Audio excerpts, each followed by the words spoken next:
Okay, YouTube, what's going on? Today we got a video by Viral Dian. So this is how Creepy Nuts beat Taylor Swift when it comes to anime music. As we guys know, Creepy Nuts have been destroying the game when it comes to anime music. They've been creating some nice, unique type of sounds. They've been kind of reinventing the whole genre when it comes to anime music. And that's one of the things that I really appreciate.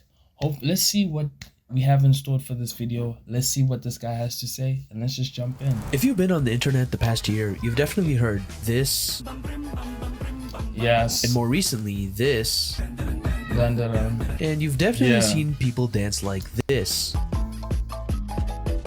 What do these songs have in common? They're both anime openings done by the same artist. You may also recognize this artist from an anime that aired a few years ago that sounded like this. Yeah. All of these songs are written and performed by the electric Japanese hip-hop duo that's been taking over everyone's minds, Creepy Nuts. Although the name may sound, well, creepy, this duo is the result of an extremely talented Japanese battle rapper that used to run the freestyle scene and one of the greatest DJs to ever come out of Japan. Meet DJ Matsunaga and Arashite, the duo that's been making— This duo has been really destroying this whole new scene when it comes to like this whole different wave of like anime music. I feel like they've redefined the whole genre, the whole how can I put it, what makes anime music great. Because it's now like a new type of genre. When you hear these guys, this type of sounds, the music that they be producing, it's different, bro. Like, that's one of the things that I'm really impressed by with the whole music. non-stop hits since the conception of Creepy Nuts, and have recently seen themselves in the limelight with their music topping the charts over the likes of Taylor Swift and Kanye West, with music meant for anime like Dandadan, Call of the Night, and Mashle. Creepy Nuts was officially formed in 2013 after DJ Matsunaga and Arashite, who met in Osaka when they were teenagers, decided it was time to take the next step onto the music scene together. Kiko Matsunaga, better known as DJ Matsunaga, is a renowned Japanese DJ from the Niigata prefecture. He was quite well known in the underground Japanese hip-hop scene before Creepy Nuts was created due to his insane skill on the turntables that gave an extremely unique, signature sound to any tracks he mixed. He's well known for blending old-school hip-hop and electronic music when producing, and he's quickly become one of the most versatile producers recently in Japanese hip-hop. He's even gone on to win the extremely prestigious global DJ competition DMC World DJ Championship in 2019. That's very impressive when you hear the accolades that these guys be producing. It's very different, you know, them mixing like a whole electronic vibe with hip-hop is very different and refreshing. It's one of those things that we need, especially in hip-hop and this new wave of like anime music. And this whole, it's different, man, when we hear this, like this whole new wave of like anime music and whole anime genre.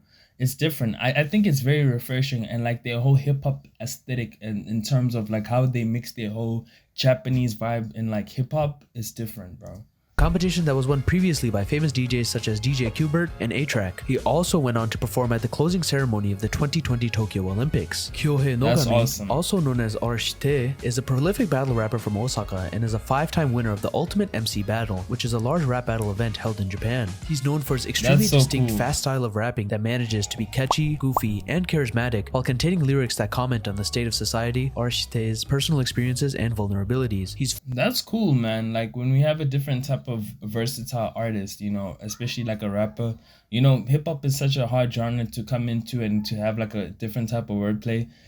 Mind that I don't understand what most of they're saying, but you know, like it's different, man. Like it sounds good in my sense. I don't know, even though I don't understand what they're most saying, it sounds really fucking good. Apart from a one-trick pony when it comes to creating music for Creepy Nuts, as he combines his unique rapping with explosive vocals and a cappella. Combined with DJ Matsunaga's bouncy beats, these two have quickly carved themselves out as a standout duo in the ever-changing Japanese music scene. After forming in 2013, Creepy Nuts stayed independent from any music labels and grew quite a following in the underground Japanese hip-hop scene with many enthusiasts. By the time 2017 had rolled around, they had received enough recognition to catch the eye of Sony Music, where they signed and debuted their first major label release in 2017. In 2018, Creepy Nuts released their first album under Sony Music named Creepshow, which performed decently on Oricon's albums chart and Billboard Japan's Hot Albums. Also in 2018, they released a single named Yofukashi no Uta, which would end up becoming an integral part of the inspiration behind the first anime adaptation Creepy Nuts would be making music for. In 2021, Creepy Nuts released their second album named Case, which ended up charting fantastically in Japan's top album charts, placing at a peak of third for all albums in Japan. Their third and currently most recent album was released the following year on September 7th, 2022, and also charted similarly to their previous album, proving to Japan that they were a musical force to be reckoned with in the current. Okay, them being consistent with their numbers, number three for 2 consecutive albums, that's really freaking impressive, you know?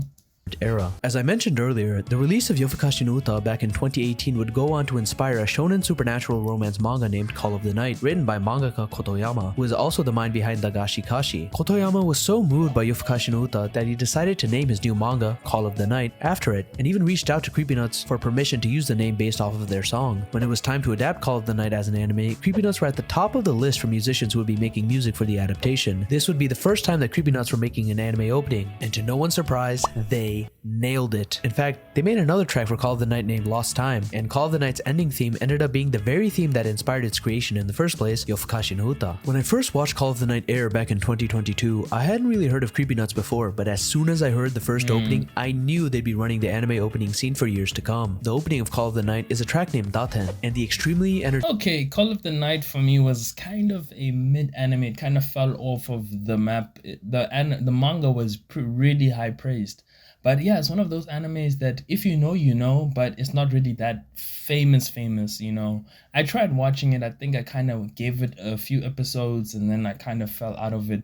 Those were the times I think it was Attack on Titan. It was fighting a lot of big animes that were coming during the scene. But it was a pretty good exception. I would give it that. energetic, upbeat vocals combined with the groovy instrumentals had me vibing within the first 10 seconds. I was expecting a pretty chill song considering the premise of Call of the Night gave off a very much relaxed tone, but I was pleasantly surprised by Daten. The lyrics fit the story of Call of the Night as well, as Arishite sings about stepping into another dimension, much like how the main character steps into the night. The chorus itself is about falling and giving into this new environment, while all the characters themselves are falling and enjoying the night. Along with this bouncy, easy to dance to opening, CreepyNuts outdid themselves with their second Call of the Night track, Lost Time, which provided the chill, groovy vibe I was expecting previously. This track opens up with some laid-back guitar instrumentals, supplemented with a bouncy bassline as Arishite sings about the tranquility of the night. After the initial chorus, Arishite breaks into a signature rapping style, riding the beat laid by DJ Matsunaga while perfectly capturing the essence of Call of the Night. I found myself replaying all of the scenes Lost Time was played in as I watched Call of the Night, and I'm still addicted to it to this very day. As for the ending music, I mean, a song has to be a banger if it went on to inspire an entire manga, and unsurprisingly, Yofukashi no Uta is awesome. It's a very energetic song all around, with DJ Matsunaga not making things too complicated with the instrumentals, while Arishite shines as he sings and raps about his love of the night. He includes his personal experiences in the song about the night, as he talks about how much he loved the night as a kid, and the shenanigans he got up to when he'd go out at night and doing all the things he was told not to do. That's actually really inspiring. When you actually like listen to the lyrics and all of that, seeing the whole concept of the whole song, it's very different and it's very unique. It's one of those things where you actually like are really impressed with like the whole concept and vibe of how the synergy of these guys. Because man, honestly, I kind of heard the first song, but I didn't really notice that it was that big. For me, what really put me on the map to CreepyNuts was the Mashle anime cheese. The song Bing Bong Ba Bing Bong Ba. That song, bro, literally made me like wonder like who the freak are these guys? Because these guys took their song to the next stratosphere, honestly. The song was also inspired by CreepyNuts' experiences as late-night radio show hosts, as they hosted a radio show called All Night Nippon Series, which they began hosting for in 2018 and ran weekly for almost 5 years. You can really see the inspiration this song had for Call of the Night, as the story is basically what Arishite is rapping about, except there's vampires. Neither of them have looked like they've aged at all, so maybe the song is about vampires. Also, DJ Matsunaga and Arishite are literally in the anime. Although CreepyNuts was quite successful with the release of Call of the Night, they gained instant global popularity when they released the opening to the second season of Mashle, which wasn't exactly a huge shonen anime at the time, but was massively boosted thanks to CreepyNuts. I know some of you are sick and tired of the track they created, as it turned into a huge social media trend, but I can't ever keep myself from bobbing my head to it. This track, of course, is Bling-Bang-Bang-Born. No, I did not have an aneurysm. That's actually what the song is called, and it rocks. Arishite and DJ Matsunaga went crazy. This is one of the songs that literally, like, this is a true definition of what an anime song could be. And how far if when it comes to like anime songs, or you know, because the song is just, it's so unique, it's very different, and you know, it has a Japanese-esque type of vibe, you know. It's a different feel for me, because when you hear it, you're just like, wow, what is this type of music, like, you know. And I love that it's electronic hip-hop, like it's its own unique genre when it comes to hip-hop. It doesn't sound like anything that I usually listen to. It's like its own unique type of vibe and genre. Like, I like it. I like what CreepyNuts really did with this whole vibe in anime songs. Easy with this song, creating an extremely iconic and unique sounding opening that'll be remembered for many years to come. There's so many things going on in the mix, opening with the bouncing beat combined with grunting, before turning into xylophones, pianos, that are accompanied by a creaking bed sample. Arishite shows his vocal prowess on this track, starting with the higher pitched manic rapping that's followed by him going through all of his range as he sings and raps. I know the vocals were done by the same person, but I was truly shocked to see at how insanely talented Arishite is after seeing CreepyNuts perform live for the first take. Despite being an insanely unique song that was going to be used for an anime opening, CreepyNuts didn't really anticipate Bling-Bang-Bang-Born blowing up the way it did. They were just hoping to create a new sound no one's ever heard before, and they were even more shocked to see the global popularity as they anticipated only Japanese audiences would enjoy it due to Arishite's style of fast Japanese rapping. The name of the track itself was supposed to be something different, but CreepyNuts felt like Bling-Bang-Bang-Born would convey the raw emotion in the song much better. Although the lyrics for this song were penned after CreepyNuts were assigned to work on the Mashle opening project, instead of— I think that's the whole take when it comes to music. The one thing which we really appreciate about music is how do you express yourself. It doesn't really matter about the language, you know.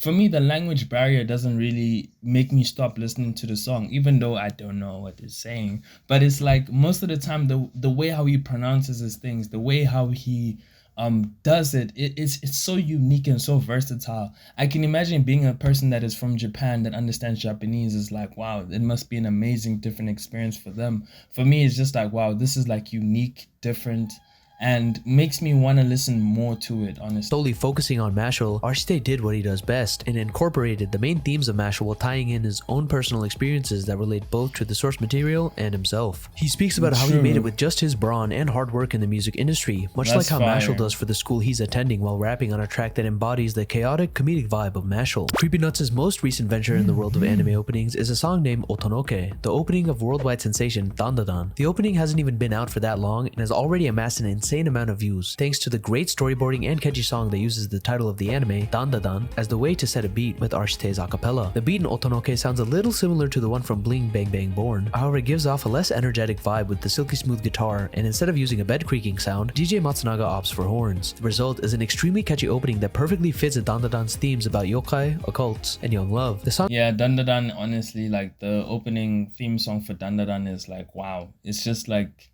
yeah, this is literally the perfect theme song for an anime called Dandadan. Like it when you hear it, it shocks you because you're thinking, oh, okay, maybe this might be like the Bling Blong song, but it has like a different twist. That's the one thing which I like about these artists.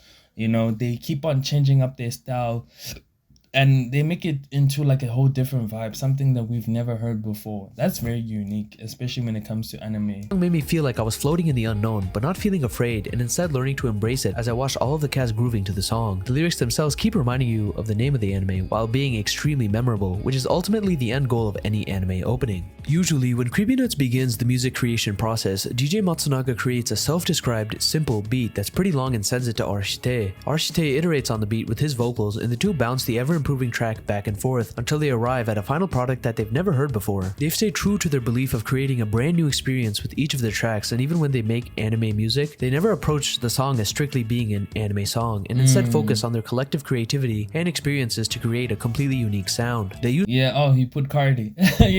Yeah, definitely. I would definitely agree with that. You know, it's like the uniqueness of the sound, the uniqueness of the whole the way how they make their music. It's completely different from what we've usually hear. It's something that, you know, you can appreciate and you can be like, wow, we need more of this. Like, we need more of this. We need to hear like more. That's all I want, especially when it comes to like CreepyNuts and all of them. It's different, man. I gotta give them that. Use their experiences from rap battles and DJ competitions to battle amongst themselves and challenge their creative capabilities so they can continue making music that they never anticipated but end up loving. Arishite doesn't intentionally include Japanese music elements in his music, but it ends up happening anyways as he grew up in Japan, listening to Japanese rap, and bases his lyrics on the music he's heard and his own life experiences while trying to add a foreign flair here and there. there. DJ Matsunaga, and that's something which we need, you know, because some of us are not really that exposed to like Japanese music or different types of Japanese songs or genres, or especially like when it comes to different type of Japanese artists, we're not really exposed to that, you know. So for me, it's like, as a person, when I'm trying to get into the whole industry, it's like, where do I kind of go? Because the only thing when it comes to me and Japanese sounds or songs, I only know anime music. So when I'm trying to branch out, it's very difficult for me as a person to branch out into this type of genre, because number one, the people that I listen to are mostly American, and I'm from South Africa, so it's very difficult for me to find a branch or an entry into this type of genre or region, you know? embraces overseas trends as he doesn't want to be confined to the generic J-pop sound and blends various Yeah, styles such as Latin and Jersey club music. He also believes that's that the awesome. voice is the catchiest instrument and creates his mixes to make Arshite's voice pop out even more. And I think we can all say he did an excellent job at this endeavor. CreepyNuts has already Yeah, made 2 of the best openings in 2024, and every single song they've made for anime has been an absolute hit. banger. The craziest part is that they've already topped global charts, but they're continually evolving and getting better. If there's one That's thing I can awesome. say about CreepyNuts is that I never know what to expect, and they do the unexpected in the best way possible. True, that is very true. Creepy Nuts is one of those groups that we need more of in anime, especially, you know, not the whole generic rock J-pop type of sound. We need like a different, versatile. It's very uniquely fresh, you know, to see hip hop incorporated into like this whole anime scene and sound. You know, hip hop is not really one of those main factors when it comes to anime, but it's very welcomed, especially when it comes to like these type of people that do hip hop sounds and do anime hip hop, you know, in their own version. That's one thing which I always hope for these people to do, is to do it in their own version and not limit themselves to what they hear from overseas. That's what I really appreciate. I like that. Yeah, guys, what a different video. Creepy Nuts. Guys, remember to like and subscribe. Tell me what you guys think. Yeah, of course, different type of video. Peace out.